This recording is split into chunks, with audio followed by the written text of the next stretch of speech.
Olá, aluno! Seja bem-vindo à nossa segunda aula prática da disciplina de Enfermagem em Centro Cirúrgico. Eu sou a professora Franciele Midori e o tema da nossa aula de hoje será sobre paramentação e preparação da sala cirúrgica.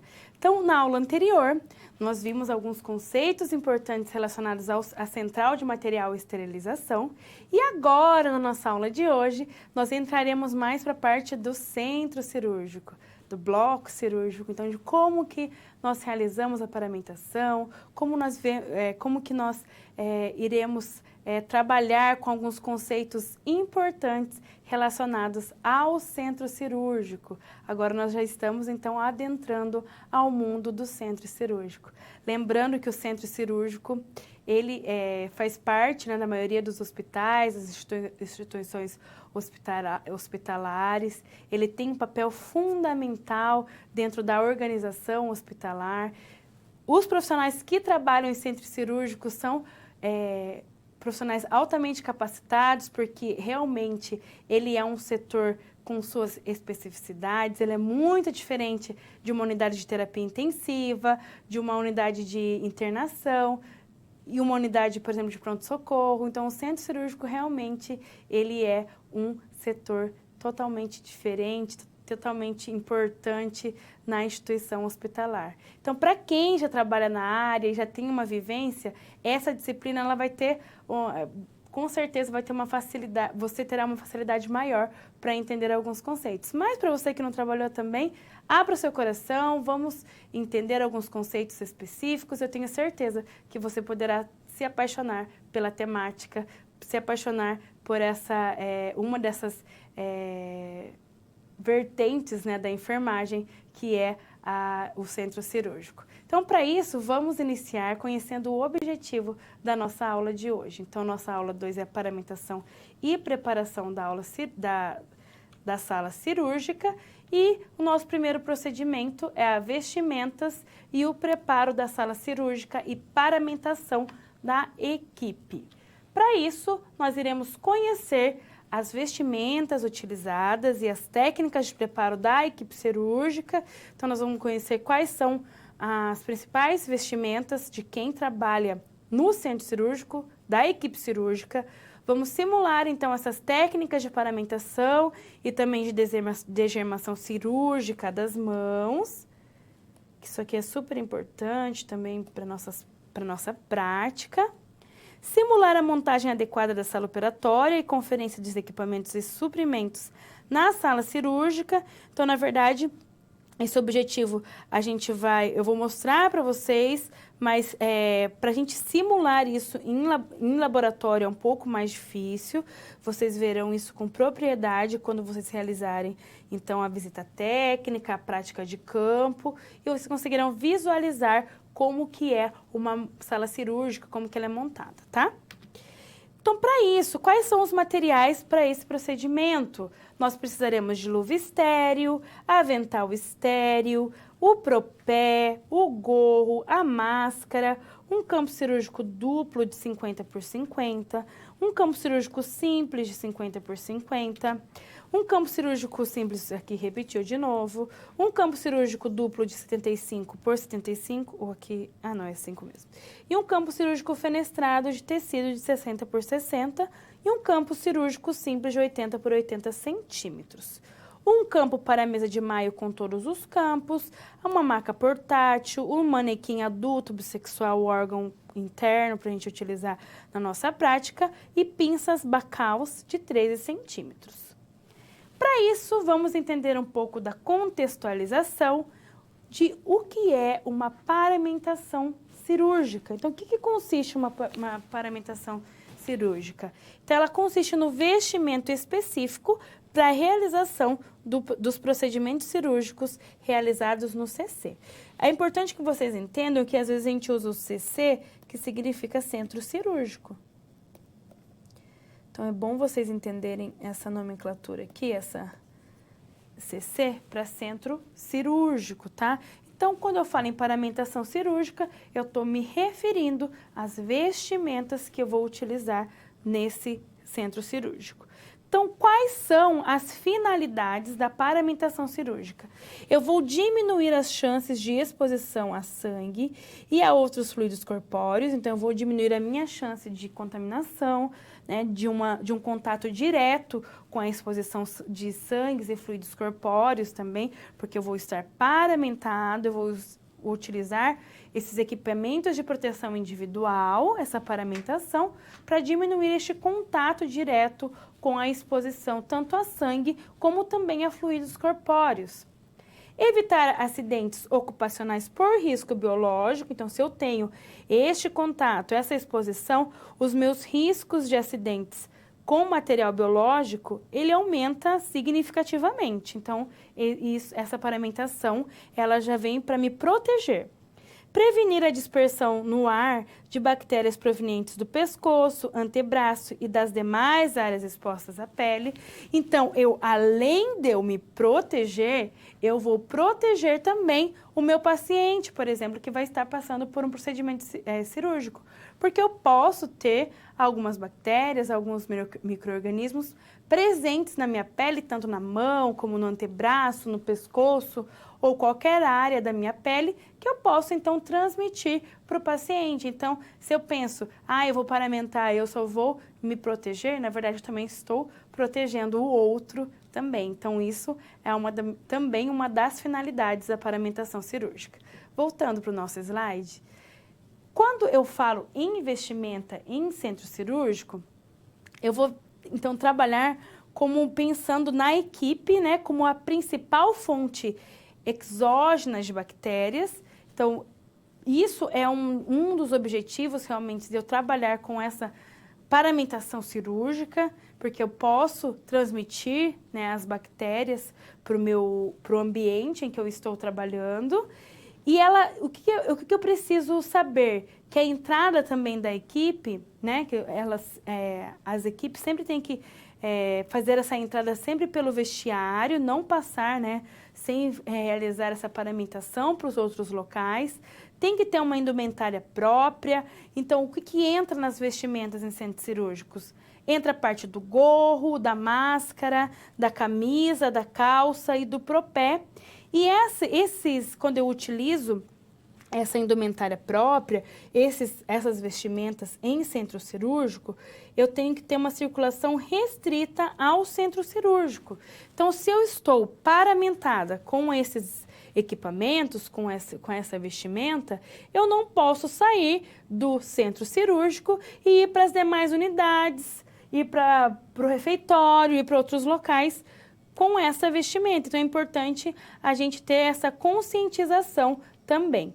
Aqui eu trouxe para vocês o modelo, né, dos principais vestimentas utilizadas no centro cirúrgico, como o gorro, o óculos. Aqui esse nosso modelo ele não tem um óculos, mas eu vou desenhar um óculos, que é importante também, quando é um dos EPIs, das vestimentas do centro cirúrgico também, o óculos de proteção, né? O gorro, principalmente o óculos quando a gente vai ter o contato direto no procedimento cirúrgico com o paciente, onde podemos ter resquícios que podem contaminar os nossos olhos, podem pular e contaminar os nossos olhos. Então, é importante a utilização dos óculos de proteção. A máscara é de extrema importância, principalmente quando a gente vai estar em contato com equipamentos estéreis, né, dos campos estéreis, porque quando a gente fala, acaba saindo um pouco da saliva e ela pode contaminar determinados materiais estéreis. Então, é importante a gente ter esse cuidado também. O avental, esse avental aqui é um modelo de avental descartável, mas é um avental considerado estéril também. As luvas, que podem ser as luvas estéreis, geralmente são as luvas cirúrgicas, utilizadas quando eu tenho que entrar em contato ao campo estéril, e a utilização também do propé. Então, esses são alguns da paramentação que nós utilizamos no centro cirúrgico, para conhecimento de vocês. Então, o gorro, o óculos, a máscara, o avental, a luva e o propé. Uma informação de extrema importância é a ordem da colocação da paramentação. Então, eu não posso colocar de qualquer forma também. Então, primeiramente, o que nós vamos colocar? O gorro, o óculos e a máscara. Primeiro, eu vou colocar esses equipamentos. Depois disso, eu vou realizar a degermação das mãos. E após a degermação das mãos, nós iremos colocar, então, um avental estéreo. Então, essa é a ordem da colocação da paramentação. Então, professora, como que é a ordem? Existe uma ordem?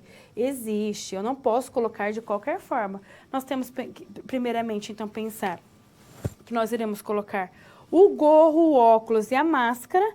Após isso, nós vamos fazer a degermação das mãos, ou a lavagem e higienização das mãos corretamente. Então, eu vou ensinar para vocês essa técnica hoje da degermação das mãos, lavando corretamente, com a duração correta.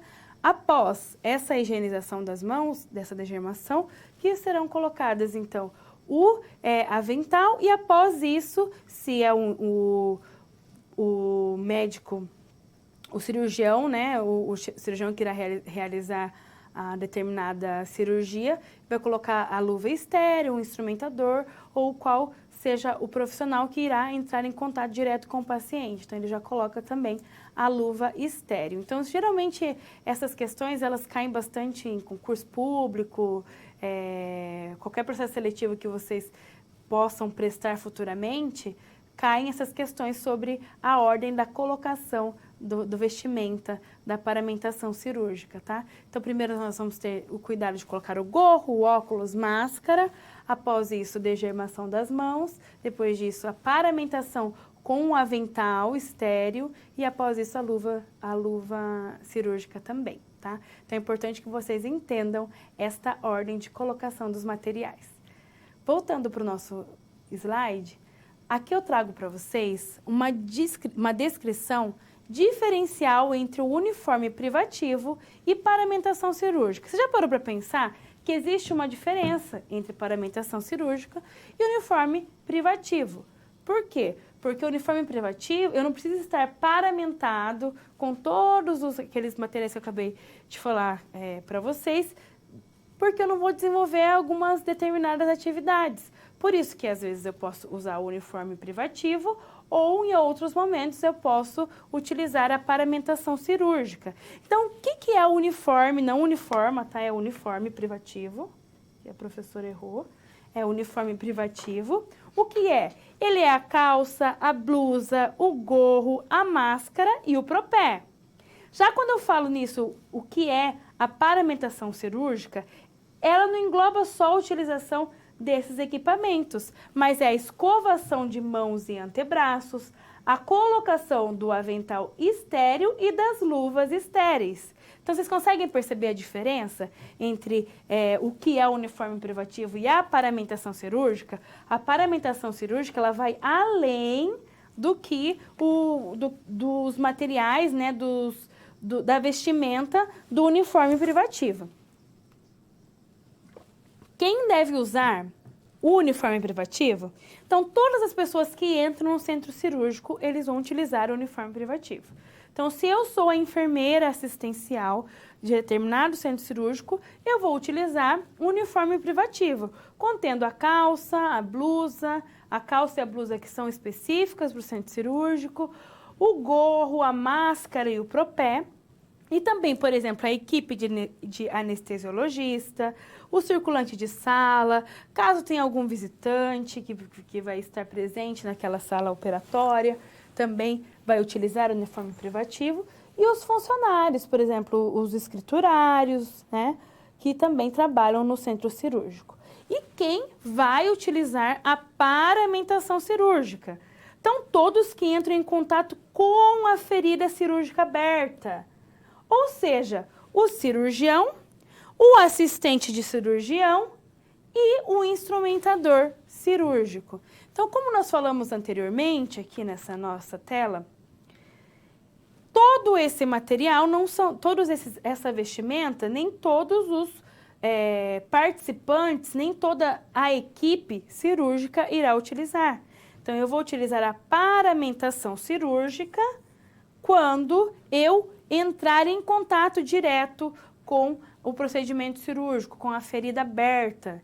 Então, tanto o cirurgião como o assistente de cirurgião, o instrumentador cirúrgicos, que eles estão ali cara a cara com a ferida aberta, né, todo esse procedimento cirúrgico, eles deverão estar paramentados corretamente. Então, diferente dos outros membros da equipe que não terão esse contato direto com o paciente. Então, por exemplo, o circulante, o anestesista, o enfermeiro assistencial, o enfermeiro coordenador, o escriturário. Então, eles precisam estar com a vestimenta, né, do centro cirúrgico, mas não paramentados cirurgicamente. Então, para vocês saberem essa diferença entre paramentação cirúrgica das demais vestimentas da equipe cirúrgica. Acho que aqui a gente conseguiu, então, trazer de uma forma mais clara para vocês entenderem sobre a paramentação cirúrgica. No próximo slide, eu trago para vocês sobre o preparo pré-operatório das mãos, ou seja, como nós falamos anteriormente, da degermação das mãos.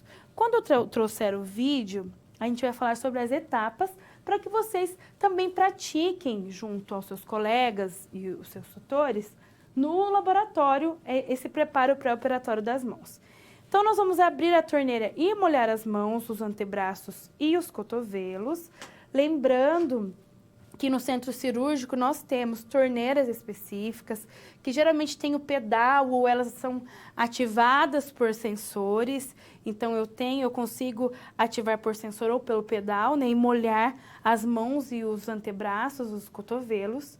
E eu vou recolher com as mãos em concha o antisséptico e vou espalhar nas mãos, antebraços e cotovelos. No caso da escova impregnada com antisséptico, nós vamos pressionar a parte impregnada da esponja contra a pele e espalhar por todas as partes das mãos, antebraços e cotovelos. Geralmente, na maioria das instituições dos centros cirúrgicos, nós temos já a escova impregnada com antisséptico para a realização dessa degermação das mãos, que é, com certeza, da forma mais correta para realizar essa técnica. Então, nós vamos limpar sob as unhas com as cerdas da escova, flexionar as mãos, observando os espaços interdigitais e os antebraços, por no mínimo 3 a 5 minutos, mantendo as mãos acima do cotovelo. Esse tempo ele é de extrema importância, de 3 a 5 minutos. Então, eu vou friccionar, né, essa escova entre as mãos, entre o antebraço e o cotovelo, realmente muitas vezes,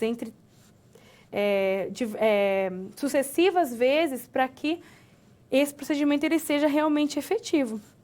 Então, ele dura de 3 a 5 minutos mesmo, não pode durar menos que essa quantidade de tempo. Eu vou enxaguar as mãos em água corrente, no sentido das mãos para os cotovelos, retirando todo o resíduo do produto. Fechar a torneira com o cotovelo, joelho ou pés, se a torneira não possui fotossensor. Então, se eu não possuo geralmente no centro cirúrgico nós temos, né, tanto por pedal ou esse fotossensor, mas caso não exista, nós não podemos colocar as nossas mãos que já foram higienizadas para fechar essa torneira. Eu vou enxaguar as mãos em toalhas ou compressas estéreis, com movimentos compressivos, iniciando pelas mãos e seguindo pelos antebraços e cotovelos, atentando para utilizar as diferentes dobras da toalha compressa para regiões distintas. Então, fazendo este rodízio dos locais que eu já enxuguei, que eu já utilizei da toalha, tá? Então, esses são o preparo pré-operatório das mãos, que nós temos várias literaturas que trazem algumas sequências que modificam em um ponto ou outro, mas é importante que a gente siga esses passos, que a gente utilize o tempo mínimo entre 3 a 5 minutos, que a gente obedeça as questões relacionadas à posição das mãos, de não ficar baixando após a realização da higienização das mãos, sempre mantê-las erguidas, né, acima do cotovelo. E essas são as recomendações dadas pela Anvisa, que ela traz no seu manual sobre higienização das mãos e traz esses pontos importantes com relação à degermação das mãos, ou seja, o preparo das mãos pré-cirúrgicas, tá? Então, mais pra frente, daqui a pouco eu mostro para vocês no vídeo como que elas deverão ser realizadas.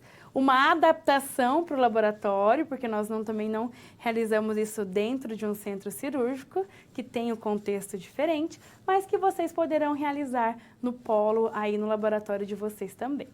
No nosso próximo quadro, trago para vocês sobre alguns produtos que são utilizados na realização da lavagem das mãos. O PVPI degermante, a 10%, tem que ser o degermante, porque ele faz aquela espuma, né? Diferente dos outros tipos de PVPI. Ou o clorexidina a 4%, que é uma das mais utilizadas hoje em dia. Haja visto que temos profissionais que eles possuem certa alergia ao iodo também que tem no PVPI. Então, a clorexidina ele acaba trazendo menos riscos, né, de desenvolver algum processo alérgico. Com relação ao avental cirúrgico, nós também temos algumas especificidades na sua paramentação. É importante a gente se atentar com o procedimento asséptico, de não contaminar o avental cirúrgico. Aqui eu trouxe para vocês como que ele pode ser colocado. Nós apresentamos no vídeo também uma opção. Então, o avental cirúrgico, ele pode ser o avental que ele esterilizado, pode ser o avental de tecido ou também o avental cirúrgico descartável. Então, primeiramente, o profissional ele vai pegar o avental, mas puxando para sua parte interna, para não contaminar muito a parte externa do avental. Então, ele pega de uma forma que seja também precisa, né, na parte interna, para a colocação das suas mãos nas mangas do avental. Após isso, o circulante, geralmente é o circulante que auxilia o profissional na colocação do avental cirúrgico, ele vai amarrar, né, na parte posterior do avental e após isso na parte mediana, né, do corpo, entre uma fita e a outra que está por dentro do avental cirúrgico. No vídeo vocês conseguirão ver com mais propriedade sobre a utilização e como que a gente consegue se paramentar corretamente com o avental cirúrgico. Com relação à montagem da sala, a montagem da sala operatória, então quando eu falo em SO é igual a sala operatória, vocês verificarão que muitas vezes nós falamos em SO, mas é a sala operatória, ela deverá ocorrer antes da chegada do paciente. Então, nós precisamos montar a sala de acordo com a especificidade da cirurgia. Então, temos mapa cirúrgico, sabemos qual tipo da cirurgia que será realizada. Então, antes do paciente vir, a sala deverá estar montada especificamente de uma forma correta. Então, nós temos que preparar tanto os materiais fixos como os materiais móveis também que pertencem à sala operatória. Então, para isso, vamos entender um pouco sobre quais são os equipamentos fixos e os equipamentos móveis. Então, como o próprio nome diz, os equipamentos fixos, eles são equipamentos que geralmente eles não saem da sala operatória. Então, é o foco central, o negatoscópio, o painel de gases, as prateleiras que possuem, né, na sala operatória, naquela sala cirúrgica. E os móveis são os que eu posso modificar ou acrescentar naquela sala operatória, como a mesa cirúrgica e os acessórios que eu utilizarei de acordo com a especificidade da cirurgia, as mesas para o instrumental cirúrgico, o aspirador de secreção portátil, o carrinho de emergência, o bisturi elétrico ou o termocautério, o carrinho de anestesia, o monitor multiparamétrico, banco, cadeiras, baldes e lixeiras. Então, eu vou fazer o quê? Vou montar a minha sala operatória de acordo com a especificidade da cirurgia, de acordo com todos os equipamentos fixos e os equipamentos móveis que eu precisarei para que a cirurgia ocorra da melhor forma possível. Por isso que antes da chegada do nosso paciente, ela deve estar montada perfeitamente. Por isso que eu preciso conhecer, então, essas especificidades para que eu realize de uma forma correta. No próximo slide, eu trago para vocês sobre a montagem da sala de operações, que é o responsável pela montagem, geralmente é o circulante de sala, que é função de grande responsabilidade e capacitação exercida por técnicos e auxiliares de enfermagem. Então, o circulante de sala ele tem uma função primordial nesta montagem, não só na montagem, mas como também de toda a logística, de todos os tempos que estão acontecendo da cirurgia. O circulante de sala, ele está ali preparando, auxiliando e fazendo com que as coisas aconteçam da melhor forma possível. Então, quais são as atribuições do circulante de sala na montagem da sala de operações? Então, ele vai verificar o mapa cirúrgico, a cirurgia programada, sob sua responsabilidade, e vai providenciar as etiquetas de identificação do paciente se tiver necessidade. Ele vai checar os dados do paciente da equipe médica responsável, bem como solicitações especiais. Então, ele vai verificar com antecedência quais são as solicitações especiais para que ele atenda a todas da melhor forma possível também. Ele vai lavar e higienizar as mãos antes e após cada procedimento. Ele vai verificar as condições de limpeza da sala operatória antes de equipá-la com materiais e equipamentos. Então, ele vai verificar se foi realizada adequadamente a limpeza entre uma cirurgia e outra, por exemplo. Então, se ele é o responsável por aquela cirurgia, ele vai verificar anteriormente se houve esta limpeza da sala operatória antes dele equipar com os materiais que serão necessários para determinada cirurgia. Ele vai equipar lavabos próximos à sala operatória com a solução antisséptica e escovas para degermação. Ele vai testar o funcionamento de todos os equipamentos a serem utilizados. Ele vai verificar a existência de bancos, suportes de soro, braçadeiras, arcos, rampers, mesa para instrumental e instalações elétricas também. Ele vai colocar a mesa cirúrgica na posição ideal para a cirurgia programada e vai providenciar os acessórios necessários ao posicionamento. Ele vai também conferir o carro de anestesia com circuitos e traqueias adaptados segundo a idade do paciente e a disponibilidade de materiais e equipamentos. Então, olhem como é importante realmente a função do circulante de sala nesse processo de montagem da sala operatória. Então, acaba sendo a responsabilidade dele e ele tem realmente muitas especificidades a serem realizadas, muitos quesitos a serem cumpridos com relação à montagem dessa sala operatória. Então, ele vai montar também uma mesa auxiliar de anestesia, deixando sempre disponível o material necessário para essa anestesia geral. Ele vai solicitar à central, ao centro de material e esterilização, o carro montado para a cirurgia, então contendo os campos cirúrgicos, os aventais, as caixas de instrumental, instrumentos avulsos, checando essa validade da esterilização, a integralidade das embalagens e a presença do indicador externo. Lembra que nós vimos anteriormente o indicador externo, o indicador de processo, o indicador de classe 1, ou seja, a fita zebrada. Solicitar à farmácia o kit de materiais descartáveis e os consignados para a cirurgia. Então, dependendo da cirurgia, nós temos os equipamentos específicos para aquela determinada cirurgia que são disponibilizados pela farmácia hospitalar. Organizar os materiais e equipamentos para o início da cirurgia e aguardar a chegada do paciente e também da equipe cirúrgica para iniciar a abertura de materiais a fim de evitar desperdícios caso o procedimento seja cancelado. Olha que interessante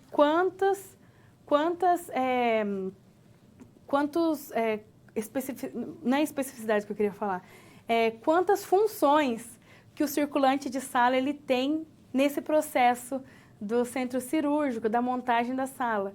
Chega até a cansar tanta coisa que ele vai fazer, mas é realmente o papel do circulante de sala é de extrema importância para que realmente todo esse procedimento cirúrgico ele seja realizado com qualidade e que não aconteça eventos adversos durante esse procedimento cirúrgico. Então, nós temos essa grande importância do circulante de sala, bem como também do enfermeiro, dele estar sabendo, né, de todas as etapas, o que está acontecendo, o que precisa, o que não precisa, o que ele tem que correr atrás ou não, se vai acontecer a cirurgia ou não, se houve cancelamento ou não, se faltou material ou não. Então, tudo isso faz parte realmente da equipe cirúrgica e nós temos que estar atentos, né, a todas as funções de cada membro da equipe cirúrgica para que realmente a cirurgia aconteça de forma efetiva. Agora nós vamos ver sobre o posicionamento da equipe cirúrgica. Eu trouxe essa imagem para vocês entenderem sobre o posicionamento de cada membro da equipe. Por exemplo, aqui nós temos o cirurgião, que ele está posicionado, né, aqui no lado direito do paciente. Em frente nós temos o auxiliar, então o auxiliar ele vai realmente auxiliar o cirurgião, geralmente é da mesma especialidade que o cirurgião, né, o médico auxiliar.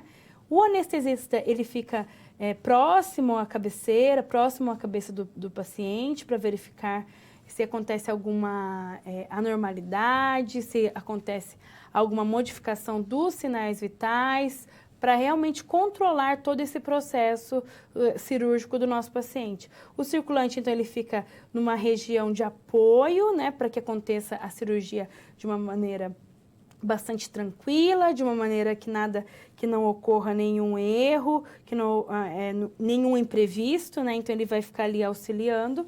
E o instrumentador, ele fica posicionado de acordo também com a escolha também do cirurgião, de uma forma que fique bem tranquilo para ele enviar, para ele passar os equipamentos para o cirurgião. Então, neste formato, ele fica próximo ao auxiliar, mas aqui ele consegue, então, entregar, né, fornecer todos os instrumentais cirúrgicos de uma maneira efetiva para o cirurgião. As conferências dos equipamentos após a cirurgia geralmente são realizadas pelo instrumentador cirúrgico, então o instrumentador cirúrgico que irá verificar se todos os instrumentos eles estão presentes, se não houve a falta de algum material, né? Isso é muito importante, a conferência de todos os equipamentos após a cirurgia pelo instrumentador cirúrgico. Então, às vezes, pode ser que esteja faltando algum equipamento, por exemplo, faltando alguma compressa, alguma pinça. Então, a contagem é realizada pelo instrumentador cirúrgico para que não aconteça nenhum erro, nenhum evento adverso relacionado à falta de algum material que possa estar, por exemplo, na cavidade abdominal de algum paciente. Então, o instrumentador cirúrgico ele tem essa responsabilidade da verificação de todos os materiais e isso é de extrema importância, porque nós vemos muitas histórias relacionadas à não conferência correta dos materiais e isso traz problemas muito importantes, erros gravíssimos junto ao paciente. Então, nós precisamos ter este cuidado especial com relação à contagem dos materiais. Agora, nós iremos ver no vídeo a prática de algumas técnicas relacionadas ao assunto que nós já vimos até agora. Eu trago para vocês, então, uma adaptação da degermação das mãos, do preparo pré-operatório, né, das mãos, cirúrgico, né? Então, primeiro a gente faz, liga a torneira e nós molhamos as mãos, os antebraços e o cotovelo. Então, o que é importante? Com a parte, nós estamos fazendo essa degermação com a escova cirúrgica, que ela contém, então, a clorexidina. Na parte da espuma, da esponja ali da nossa escova, nós temos o sabão, né, a parte do degermante, nós passamos nas nossas mãos, no antebraço também. Após isso, a gente começa a friccionar com a parte da escova as mãos, sucessivas vezes, a palma das mãos, por diversas vezes, lembrando que todo esse procedimento, ele demora de 3 a 5 minutos. Então, é importante eu friccionar bem a escova na parte da palma da mão, no dorso da mão, friccionando bem, sempre deixando a mão mais erguida, tá? Acima dos cotovelos, não deixar elas abaixadas. Então, vocês poderão praticar isso no polo também, essa degermação das mãos, realizando então na parte dorsal da mão. E interdigitais, então o que eu vou fazer? Eu vou friccionar entre os dedos, isso é muito importante.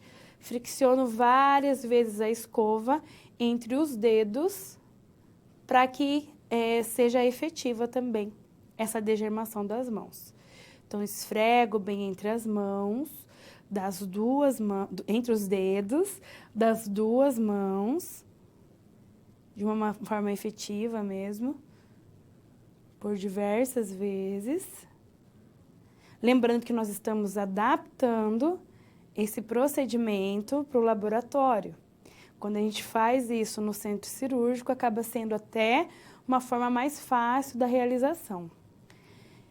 Após isso, então, nós vamos para o antebraço, passamos a parte da espuma também para que ele espume bem, né, pegue o degermante na pele. Após isso, colocaremos a parte da escova para friccionar bem a parte do antebraço.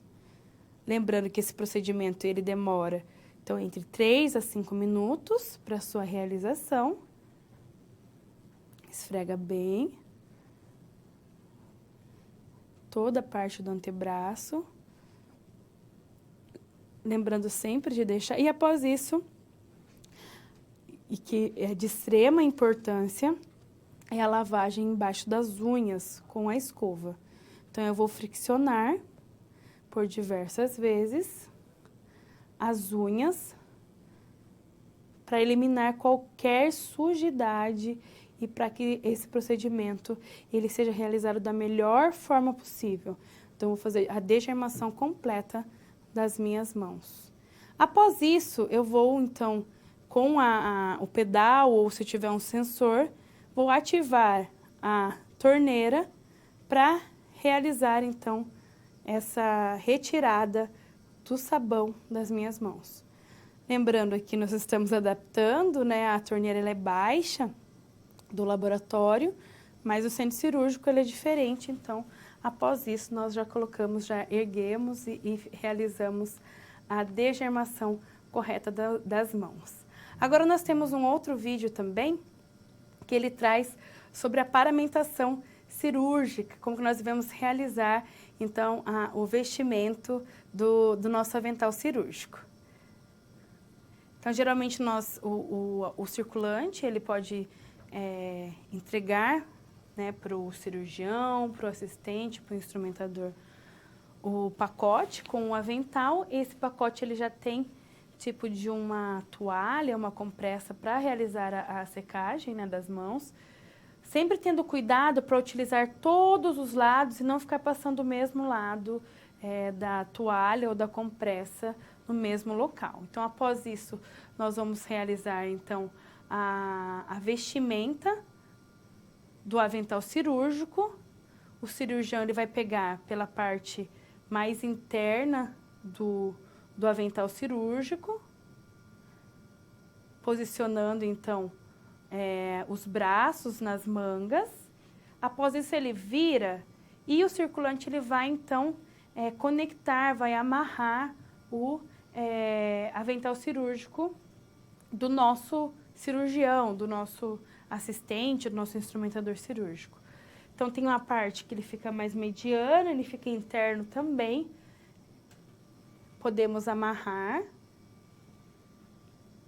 E nesta técnica que nós vamos ensinar para vocês, o circulante ele ajuda também na amarração desse avental. Tem outras técnicas diferentes, mas o que é importante nessa técnica? Não contaminar de forma alguma. Então, esse avental descartável, ele tem essa parte de papel que eu consigo, então, realizar essa amarração sem contaminar o meu avental cirúrgico. Então, eu pego de uma forma que ele não contamine e o cirurgião, ele vira e assim nós conseguimos amarrar sem contaminar o avental cirúrgico. A gente consegue, então, puxar as fitas, né, do avental sem a sua contaminação. E após isso, então, a vestimenta das luvas estéreis, ou seja, a luva cirúrgica. Sempre temos que tomar este cuidado da não contaminação. Tem a técnica correta, então eu pego a minha mão, que é a primeira mão não dominante, eu vou facilitar a colocação na mão dominante. Olha, percebam que eu não tenho contaminação alguma, só fica pegando a parte estéril com parte estéril e eu posso ajeitar juntamente com o meu avental cirúrgico e aí eu tenho esta técnica completa, tanto da paramentação com o avental cirúrgico como a colocação das luvas de procedimento. Então, essas técnicas vocês poderão realizar no polo, juntamente com seus colegas e os tutores, da colocação, da degermação das mãos, da colocação do avental cirúrgico e também das luvas estéreis, as luvas cirúrgicas, como que nós iremos colocar corretamente. Então, essas são as práticas para esse procedimento 1. Agora, vamos então para a resolução comentada desse primeiro procedimento.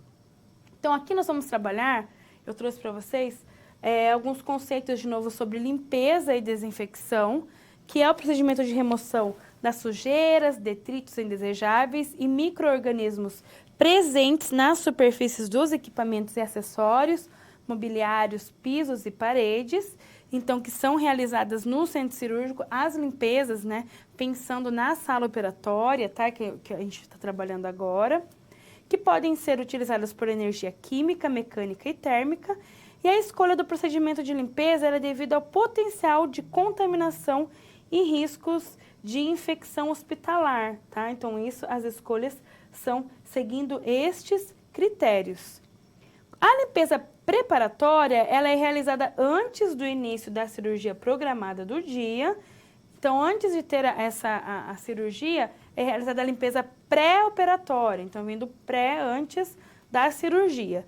E qual é o objetivo? Remover as partículas de poeira na superfície dos mobiliários, focos cirúrgicos e equipamentos com solução detergente ou desinfetante, com álcool 70%, com pano úmido e branco. A limpeza operatória, então ela é diferente da limpeza pré-operatória, ela é realizada durante o procedimento cirúrgico e consistindo apenas na remoção mecânica das sujidades, sangue ou secreções, utilizando um pano comum embebido em agente químico de amplo espectro para que não ocorra secagem da superfície e disseminação contaminando o ar. Então, ela acontece no momento operatório. Então, por exemplo, temos algum acidente, cai o sangue ou secreções no piso, né, da sala operatória, então nós chamamos a equipe e ela acaba fazendo essa limpeza durante a operação. A limpeza concorrente, ela é executada ao término, né, de cada cirurgia, no término de cada cirurgia, e ela é retirada de artigos sujos da sala, a limpeza das superfícies horizontais dos móveis e equipamentos. E as superfícies dos mobiliários e equipamentos devem ser limpas com solução desinfetante, geralmente o álcool a 70%. As paredes e tetos, elas devem ser limpas somente se houver contaminação direta com material orgânico, visível, por exemplo, secreção, muco, sangue. Então, ali nesse momento são realizadas a limpeza de paredes e tetos. A limpeza terminal ela é realizada após a última cirurgia programada do dia. Então, essa é a limpeza geral, aquela limpeza realmente que faz uma limpeza na sala operatória toda. Envolve todos os procedimentos da limpeza concorrente, acrescentados à limpeza de todos os equipamentos, acessórios imobiliários, pisos e paredes e tetos e tudo mais da sala operatória. Então, ela é considerada uma limpeza terminal. Então, ela é a limpeza completa. As portas são limpas e o chão lavado com água e sabão. A limpeza periódica envolve itens cuja frequência de limpeza não necessita ser diária, por não se sujar com facilidade e ou por não estarem diretamente relacionadas com a infecção direta do sítio cirúrgico. Então, geralmente, temos também um tipo de limpeza periódica, tá? De alguns itens que pertencem ao centro cirúrgico. E a equipe de limpeza do centro cirúrgico ela é dividida entre o pessoal da limpeza e o circulante da sala também. O pessoal da limpeza deve ter noções de micro-organismo e sua transmissão, por isso que eles devem ser capacitados para isso. Paredes e anexos de cima para baixo, então a limpeza deve ser realizada de cima para baixo. O teto no sentido unidirecional, então em apenas uma direção. Então eu não posso limpar loucamente o teto da minha sala operatória em várias direções, eu preciso ter uma única direção. E os pisos do fundo para a porta, tá? A limpeza deve ser realizada, então, do fundo para a porta, trazendo as sujidades do fundo em direção à porta. Então, eu não posso fazer a limpeza da porta em direção aos fundos. Iniciar da área menos contaminada para a área mais contaminada. Então, eu vou limpar sempre do menos para o mais contaminado. É importante a gente saber essas questões também das equipes da limpeza e como que deve ser realizada essa limpeza no centro cirúrgico. Agora nós iremos para o nosso procedimento 2, que é referente à disposição dos campos cirúrgicos e também ao posicionamento do paciente. Então nós vamos conhecer as técnicas de degermação e de disposição dos campos cirúrgicos, simular as técnicas de degermação cirúrgica e disposição dos campos, de acordo com as principais áreas a serem operadas, e identificar os principais posicionamentos e suas particularidades de acordo com os procedimentos cirúrgicos a serem realizados.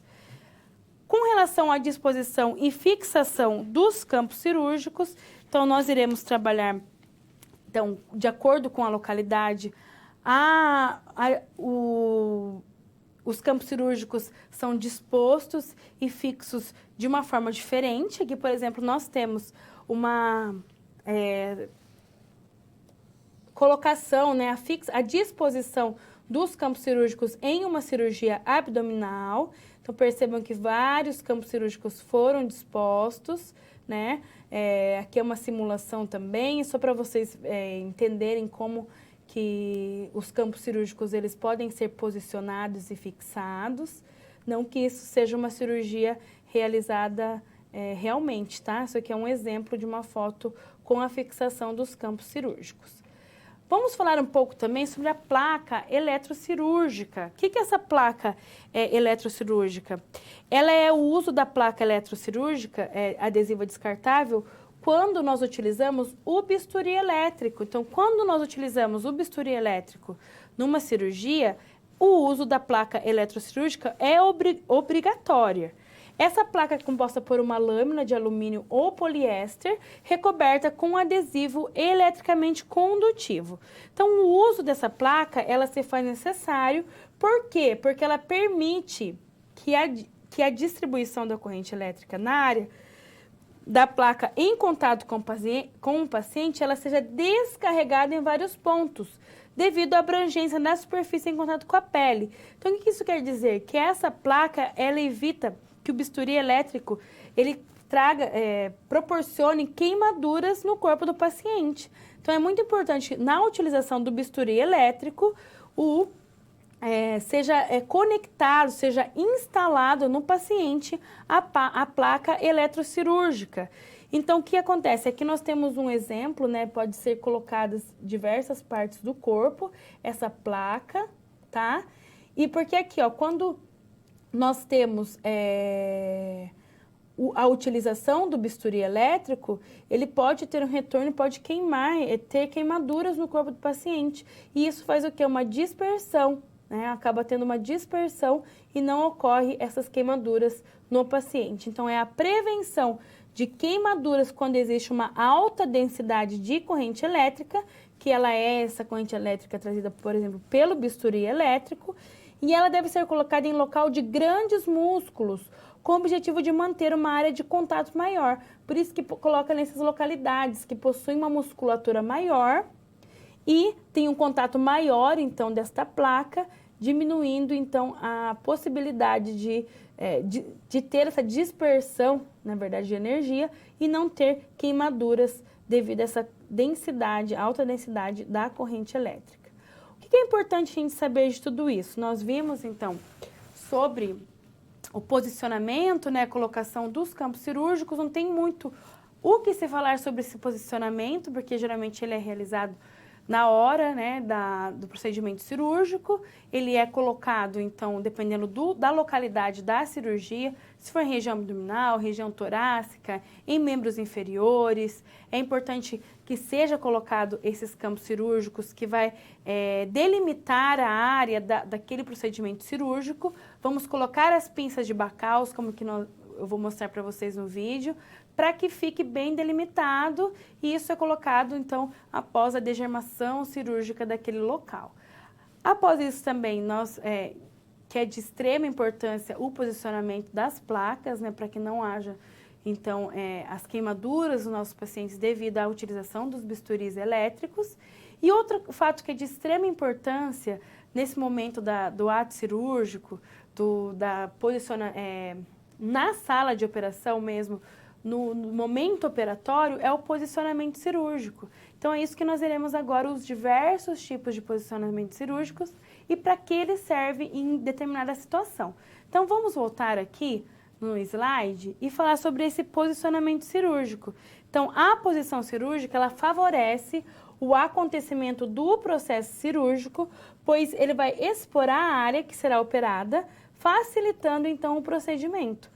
Esse posicionamento ele deve ser indicado pelo cirurgião, então o cirurgião irá indicar qual o posicionamento cirúrgico adequado para determinada cirurgia, e o paciente será submetido a tal posição após anestesiado. Então, o que nós devemos evitar? Possível constrangimento pela exposição corpórea do paciente e também esse posicionamento cirúrgico, ele vai facilitar a aplicação do anestésico, né? Dependendo se eu preciso, na verdade, antes até mesmo de posicionar, dependendo da posição, antes de posicionar a posição final para a cirurgia, nós iremos colocar o paciente facilitando em uma posição para facilitar a aplicação do anestésico, tá? Então, isso a gente deve se atentar com relação ao posicionamento cirúrgico também.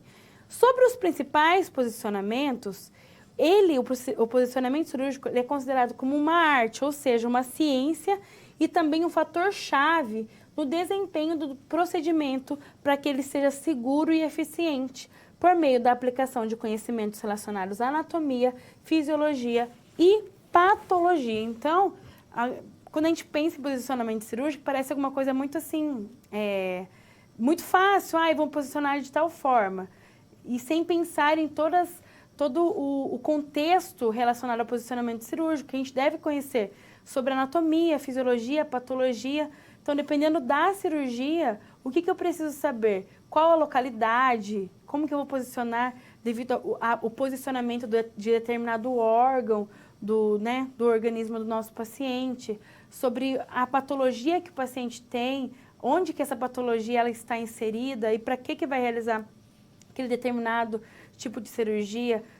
O porquê que eu vou posicioná-lo daquela forma para realizar a cirurgia, dependendo então da especificidade da cirurgia. Então, é importante eu ter um conhecimento técnico-científico também referente à anatomia, fisiologia e patologia, para que eu realize esse posicionamento da forma correta. Então, relacionando tudo que eu sei da parte técnico-científica com esses conhecimentos com esses conhecimentos que eu sei, na prática mesmo do posicionamento correto do meu paciente. Então, em cima disso, agora nós vamos estudar alguns tipos de posicionamento e a finalidade e a sua indicação no ato cirúrgico. Vamos lá conhecer, então?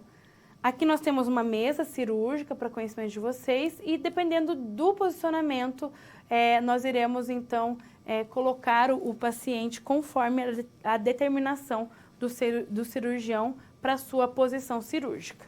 Então, nós temos primeiro a posição supina, que ela é indicada para indução anestésica geral e acesso à cavidade abdominal. Então, a posição supina é quase aquele decúbito dorsal mesmo que nós falamos tanto na nossa prática.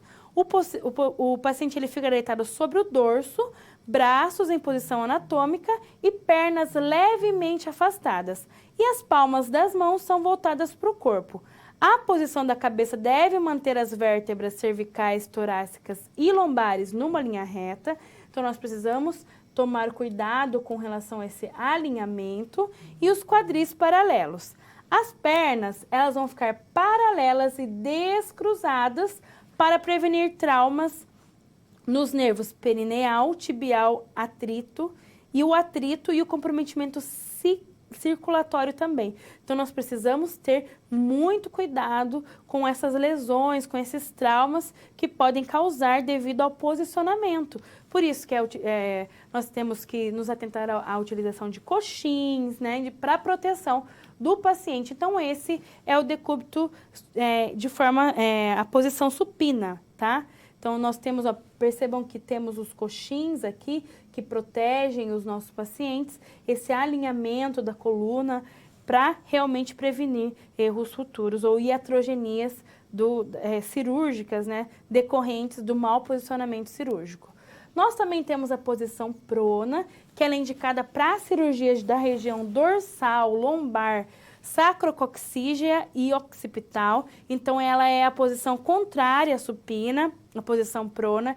Então, ele fica de bruços, né? Ele fica em decúbito ventral e tem a necessidade da expansão pulmonar, a liberação das mamas no sexo feminino e o uso de coxins e travesseiros. Então, são alguns cuidados especiais que nós devemos ter com relação a esse posicionamento. A cabeça, ela é lateralizada e os braços, eles são protegidos, então são posicionados no suporte, tá? Essa é a região, a nossa posição, então, de prona, tá? Temos o cuidado dos coxins. A mesa, então, ela é levemente levantada na parte do meio, realmente para deixar o paciente de uma forma confortável, que o cirurgião consiga realizar a cirurgia de acordo com a especificidade da cirurgia também.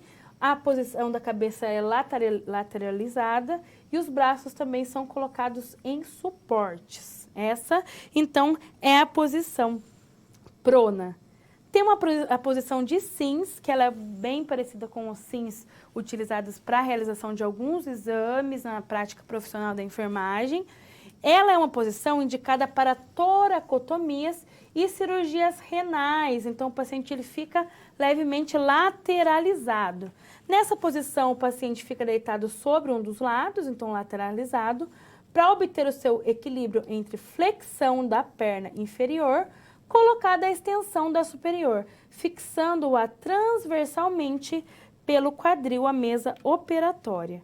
O posicionamento das extremidades e do tronco facilita a exposição desejada e essa posição também pode permitir a visualização da região dos rins. A ponte da mesa de operação é levantada e a mesa é flexionada de modo que as áreas entre a 12ª coluna e a crista ilíaca seja elevada. Então, aqui nós temos uma posição de CINS, para posição cirúrgica.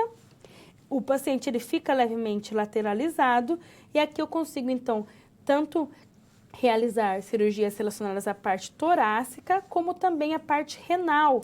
Então, seus braços ficam nas braçadeiras posicionados, ele está levemente lateralizado, uma perna fica flexionada, a perna inferior, né, ela fica levemente flexionada, e a outra fica mais esticada, sempre protegida por coxins, então para evitar problemas futuros com relação ao posicionamento.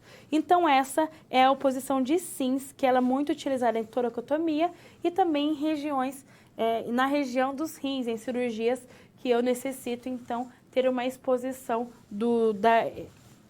da parte posterior aqui onde fica os rins. Aqui é uma outra visualização desse tipo de posição do Sims, tá? Aqui a gente consegue ver que ele tem uma leve flexão aqui da câmera, né, da mesa operatória.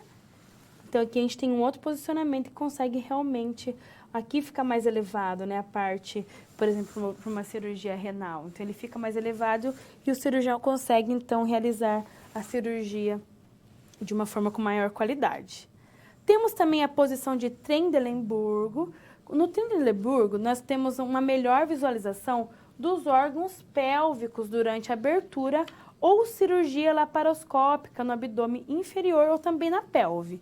Nessa posição, o paciente ele vai ficar em posição, então, dorsal, com elevação da pelve e membros inferiores, por inclinação da mesa cirúrgica. A cabeça vai ficar mais baixa que os pés, então aqui está a cabeça e os pés vão ficar mais elevados.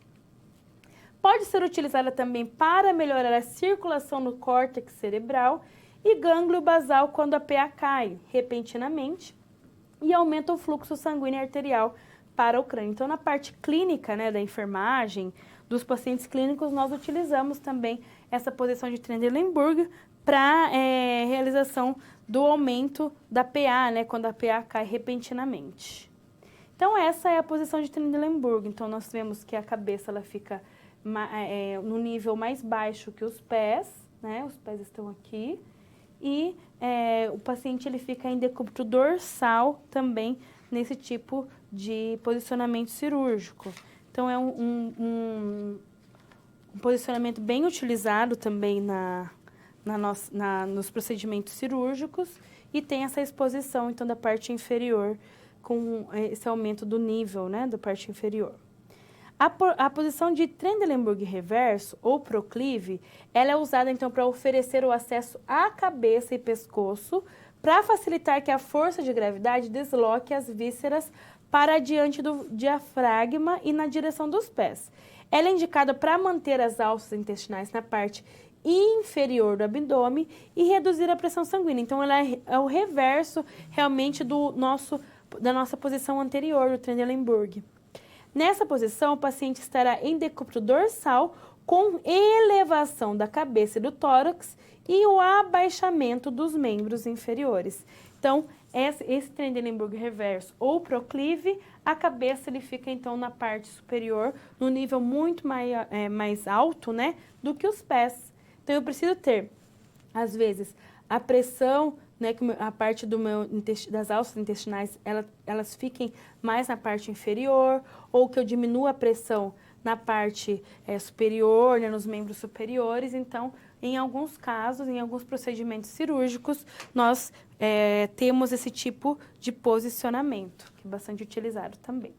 Temos a posição também de litotomia. Essa litotomia também é utilizada na parte clínica e ela é indicada para exames urinários, endoscópicos, cirurgias ginecológicas por via baixa e anorretais também. Essa posição é derivada do decúbito dorsal, na qual se elevam os membros inferiores, que ficam elevados em suportes especiais, denominados perneiras e fixados com correias. Então, essa posição, geralmente em cirurgias ginecológicas, cirurgias que eu preciso ter uma visibilidade maior, né, da parte ginecológica, da parte uretral. Então, esse tipo de posição ela é indicada. Então, percebam que as pernas elas ficam posicionadas nas perneiras, amarradas, os braços aqui lateralizados, utilizados coxins, porque é muito importante, aluno, nesses posicionamentos cirúrgicos, nós nos atentarmos realmente para a proteção do nosso paciente, porque às vezes eles ficam por muito tempo posicionados. Então, se eu não coloco coxins, não protejo para que tenha uma circulação sanguínea adequada em determinados locais, quando eu fixo, né, coloco a abraçadeira, as perneiras, na fixação ter um espaço para que a parte circulatória do meu paciente funcione adequadamente. Então, tem que ter esses cuidados, porque o paciente ele pode ter muitas dores no pós-cirúrgico, devido ao posicionamento cirúrgico. Isso já acaba ocorrendo normalmente, né? Essa dor devido ao posicionamento, mas nós devemos tentar amenizar, né, essa dor. Então, utilizando alguns artifícios, algumas condutas, algumas técnicas de proteção, realmente para facilitar e para diminuir essas dores devido ao posicionamento cirúrgico. Que isso pode ocasionar até problemas relacionados à musculatura, aos nervos. Então, nós temos que ter este cuidado especial com relação ao posicionamento. Então, voltando para o nosso próximo posicionamento, que é a posição de Fowler modificada, ela é indicada, então, para neurocirurgias, mamoplastias e abdominoplastias. Essa posição é uma posição sentada em ângulo de 90 graus. Então, nós já ouvimos muito falar em Fowler, né? Deixa nosso paciente em Fowler para diminuir o risco de pneumonia, o risco de broncoaspiração, mas na cirurgia nós utilizamos também essa posição de Fowler modificada.